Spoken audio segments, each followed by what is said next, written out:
ఆ మహాశివుడి కోటిలింగేశ్వర రూపం ఇది.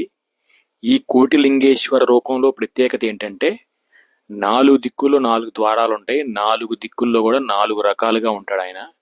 ఇది తత్పురుష కోటిలింగేశ్వరి రూపం. ఇటువైపు నుంచి చూస్తే, మనం తూర్పు నుంచి చూస్తే, ఇంకోవైపు ఉత్తర ముఖం నుంచి చూస్తే అది వామదేవ ముఖం. ఇది ఇటువైపు నుంచి చూస్తే ఇలా కనిపిస్తాడు. మళ్ళీ ఇంకో దిక్కును వెళ్తే మనం, ఇది పశ్చిమ ముఖం సత్యోజాత కోటిలింగేశ్వర రూపం. ఇది దర్శనం చేసుకోండి. ఒకేసారి ఒకే శివలింగంలో మీకు ఎక్కడా కూడా ఇలా కనిపించదు.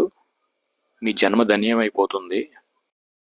ఇక ఆఖరి దక్షిణ ముఖం అఘోర కోటిలింగేశ్వర రూపం. ఇది అమరావతి క్యాపిటల్ తాళ్లాయిపాలెంలో ఈ టెంపుల్ ఉంది. దర్శనం చేసుకోండి.